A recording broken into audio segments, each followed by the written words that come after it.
Alright, magandang araw sa lahat ng mga nanonood ngayon kung saan man kayo bahagi ng mundo. I hope global na yung nanonood sa atin. This is my fourth video. Hindi ko nga alam kung anong ba tawag dito sa ginagawa ko. Is this a vlog or a podcast? Video podcast or anyway. So this is my fourth episode, no? Episode, okay. So pag-usapan natin ngayon ay pera, money, 'di ba? Interesting. Okay, so siguro simulan ko sa isang tanong, very common question about money, na is money root of all evil or is it simply a tool we've misunderstood? Okay, so or ibig sabihin sa Tagalog, ang pera ba ay ugat ng lahat ng kasamaan or isa itong instrumento na hindi lang natin naiintindihan, no, or hindi lang natin alam ang paano gamitin, kung anong purpose nito. But siguro balikan ko lang yung mindset, personal ano ko, no, yung personal experience ko, ang mindset ko before about money. Kasi pinalaki din ako sa isang environment very religious. So nandun din ako sa mindset na naniniwala na in a way or nasa subconscious ko, nakatanim sa isipan ko na ang pera ay root of all evil. Kaya before hindi rin ako komportable pag-usapan yung pera. The idea na parang gusto mong yumaman, parang ikinahihiya mong sabihin o i-discuss sa mga kaibigan mo, mga kamag-anak mo. So parang tabu para sa iyo. So I think siguro marami sa atin ang nakaka-relate sa ganun. So ganun din ako pinalaki. Kaya pagdating sa pera before parang okay lang 'yan ba. Hindi ka naman magiging masaya pag sobrang yaman ka, and you tend to hate those wealthy people, di ba? So ganun ang mindset ko. But siguro ano ba talaga ang purpose ng pera?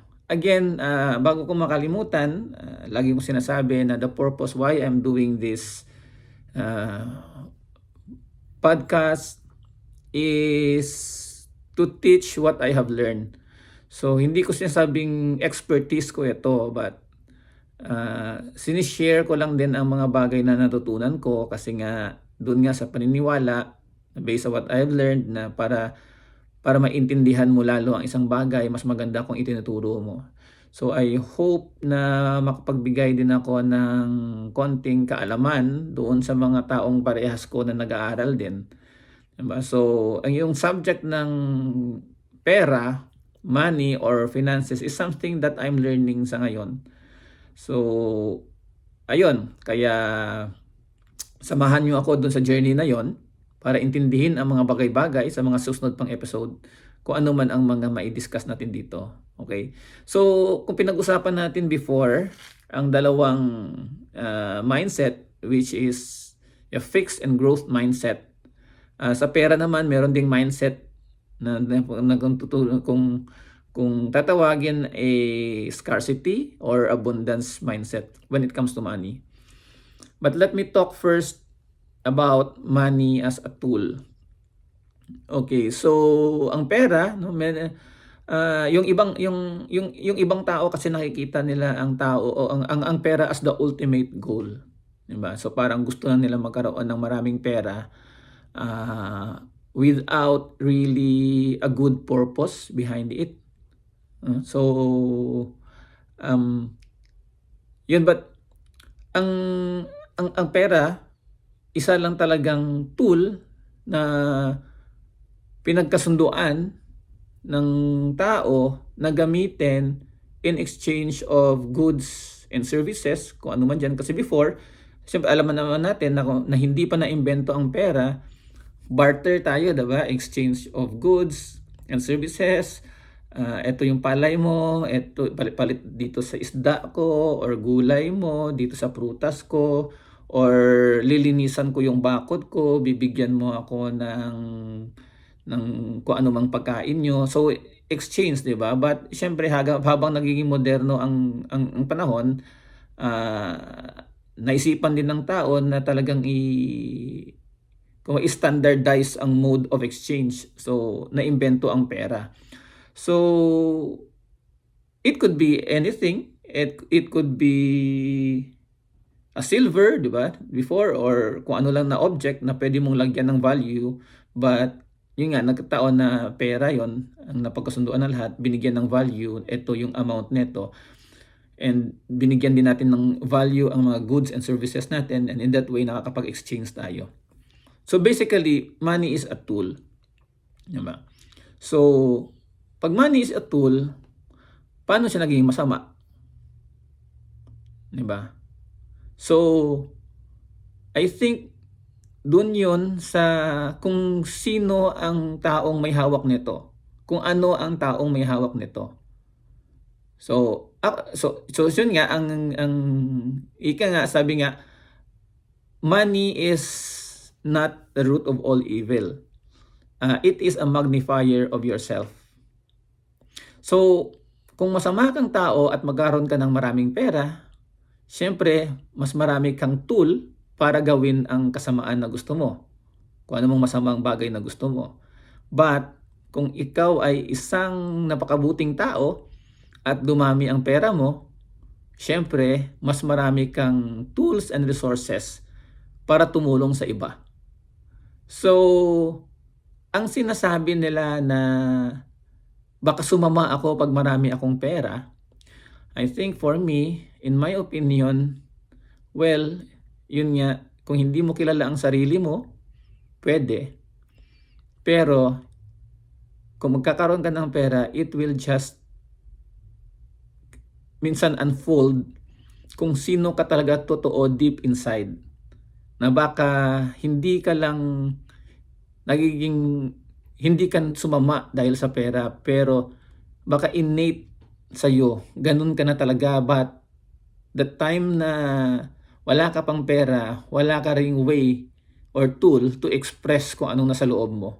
So I think, hindi ko sinasabing wala akong sinasabing masama ka or ano ka, pero it might be, no, na parang minsan kasi siguro tama ang sinasabi nila, nagkaroon ng pera, lumabas ang tamang ugali. Baka yun medyo valid pa. Okay? So, yun. Okay, so dalawang mindset, ang sinasabing scarcity mindset and abundance mindset. Okay? Pag sinabi mong ano yung mindset mo pagdating sa pera, and I think this is something na we can reflect, no, after watching this, siguro, ano ba tayo dito?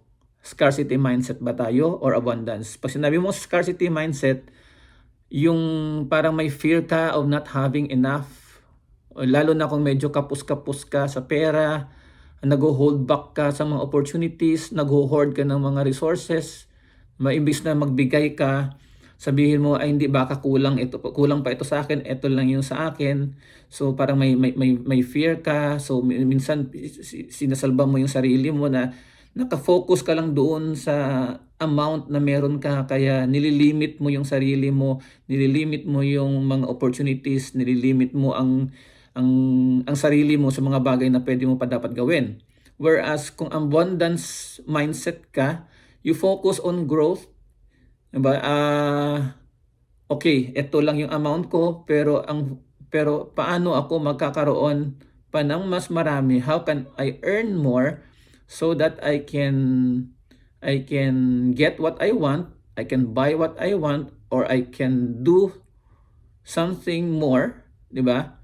So parang nandun ka, kung may nakita kang shortness ng resources, ang iniisip mo, paano mo pa i-grow, paano ka pa magkaroon ng marami. Hindi ka natitigil doon dahil nga, oy, wala na, ito lang kaya ko o ito lang ang meron ako So okay, hanggang doon lang ako. So pag abundance mindset ka, the more na hindi mo iniisip na kahit na ito lang yung amount na kaya mo minsan binibigay mo pa sa iba kasi ang iniisip mo na may opportunity or may way to earn pa. And minsan, yun nga, sabi natin, ang pera kasi dapat talaga sinicirculate, no? Sinicirculate. Kaya the more minsan na hinahawakan natin yon, the more na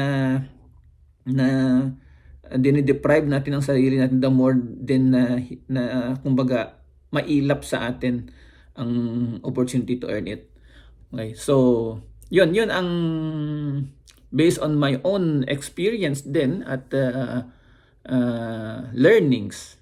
Okay, so yeah, so tips on managing money, I don't think I would give any tips kasi nga ang sinasabi ko, hindi ako expert pagdating sa usapin na ito. Pero ang sa akin lang, siguro based din sa experience ko lang, very practical lang yung giving ba. Of course, minsan kung wala tayo, hindi tayo makakapagbigay. But again, ang giving value to others, like halimbawa, kung wala ka mabibigay ng pera, either you can give your time, diba? Or other resources, kasi babalik lang din sa iyo yun, maybe in the form of money. But not really sabihin mo, okay, wala akong magagawa dyan kasi wala akong pera. Okay, so, ayun.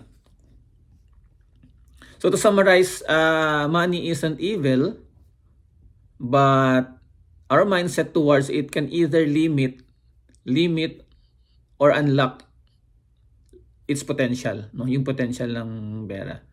So yun, siguro like me, no, let's reflect on ano ba ang mindset natin towards money, di ba? Komportable ba tayong pag-usapan nito?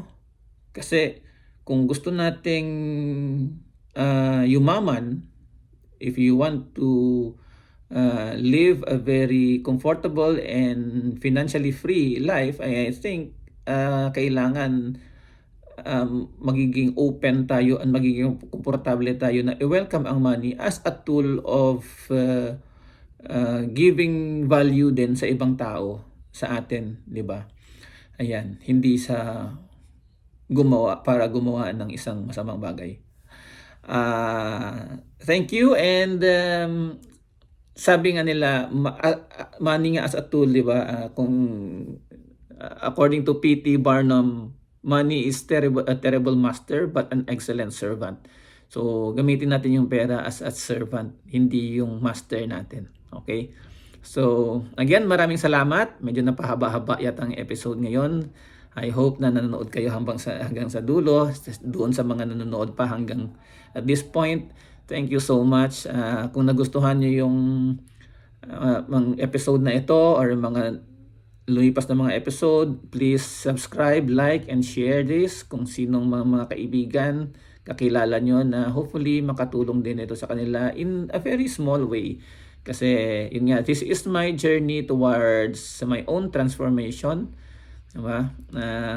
Kaya I'm inviting you, diba, na hindi pa ako someone you can really look up to na nandun sa taas, but you can join me on my journey going there. So maraming salamat. Please like and subscribe. Until the next video.